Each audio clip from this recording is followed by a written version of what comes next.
Uncle Mcgee. Come on out. Hey, dude, how you doing? Hey, What's up, dude? Totally awesome, man. Yeah. Oh, we got some chocolate chip cookies backstage. Oh, no, man. Yeah. No, dude, like, this is my surfboard. This is my to-go surfboard. Can I see that real quick? Sure. It's easy to pack. And I heard that Appalachian's got some gnarly waves in these rivers here, so I'm going to try surfing them later on after the show. Well, I think you might have heard wrong. We're up in the mountains here, and you're a little crazy wearing that short sleeve shirt. Would you like a little puff? No, man, dude. I'm a teacher. I got to set the example. Right. So, I have to ask you, and you have to be honest with me here. Absolutely. What's your favorite Beach Boys song? Oh, dude. California Girls. Totally awesome. No. You are a surfer. It is Surfer USA. Well, that's my second passion. Girls are my first.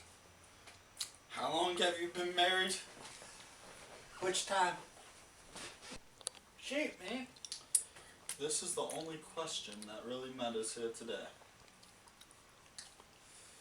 The only question that does anything. How did you become the Stephen Hawking of our time? Dude, I spent years traveling up and down the waves, teaching and studying. And I came across this book right here, Teach Like a Champion. This will tell you everything you need to do to be a great teacher. So that's sort of like your Einstein in comparison to Stephen Hawking. This is the Bible of teaching. It is like totally awesome. Totally. I see. Well, I have a few questions here I'd like to ask you now. Go ahead. Oh. Well, you see, we got some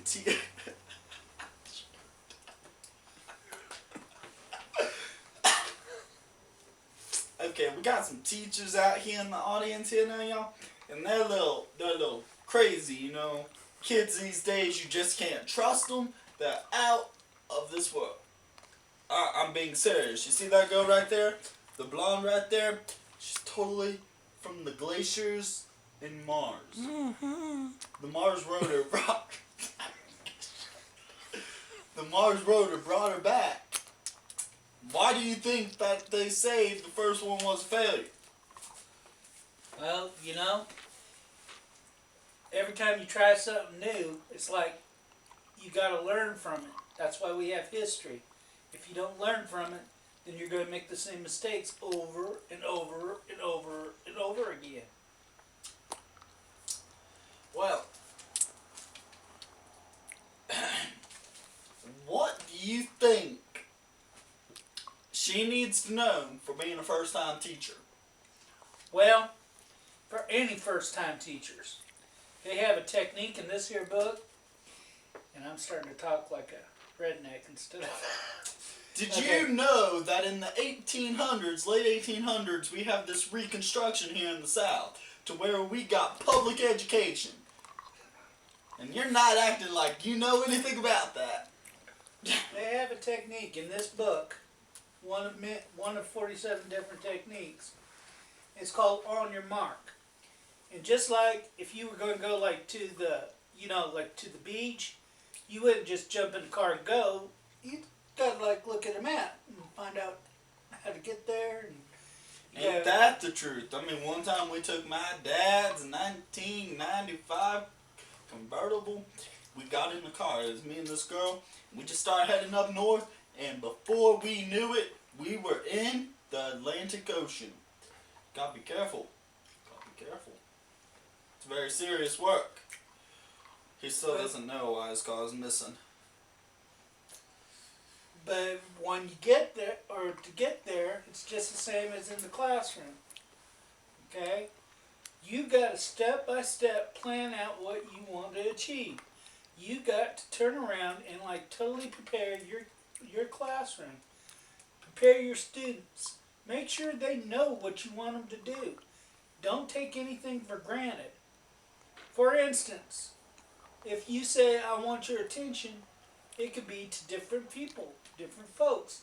Everybody has a different way of giving you attention.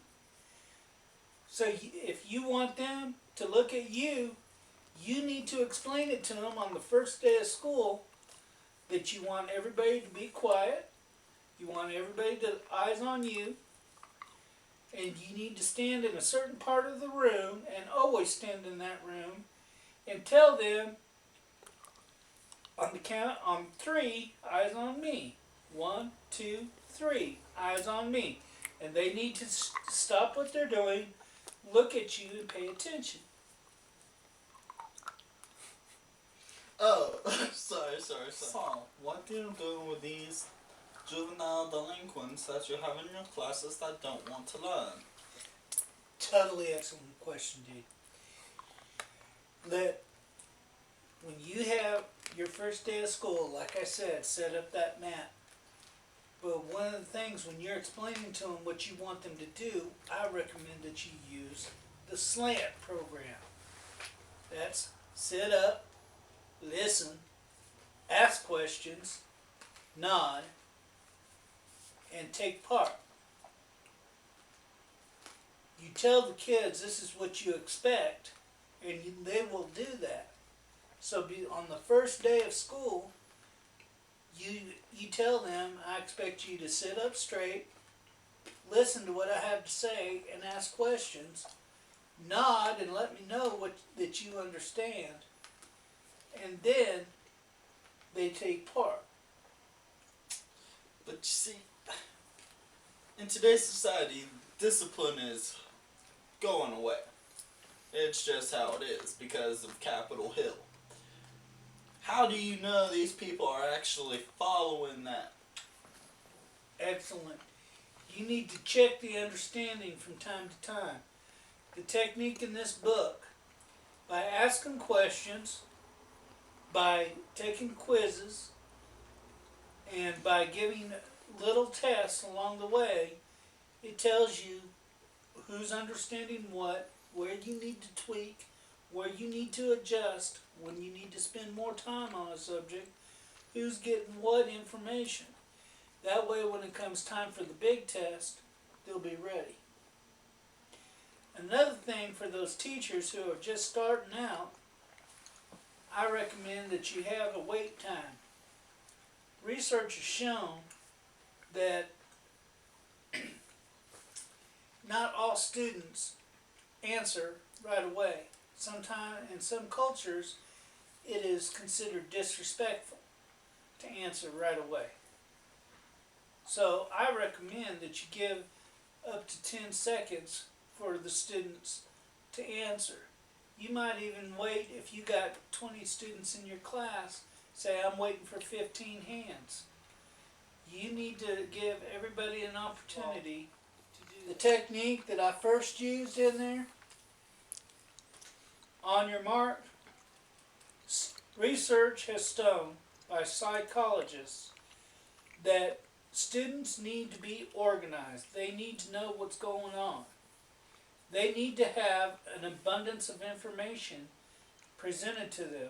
Not all of it will stick, but the more information and the more times you repeat this and expose this to their different senses, the more chance they'll be able to retain it.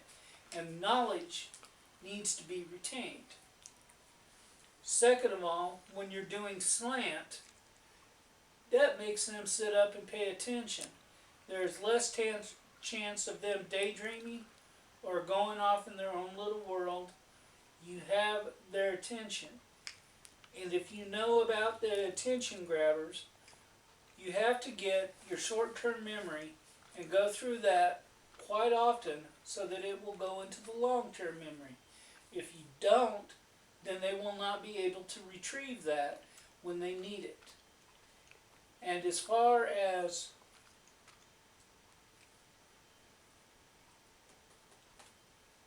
checking the understanding, studies have shown the more they retrieve it, the stronger that will build in their brain.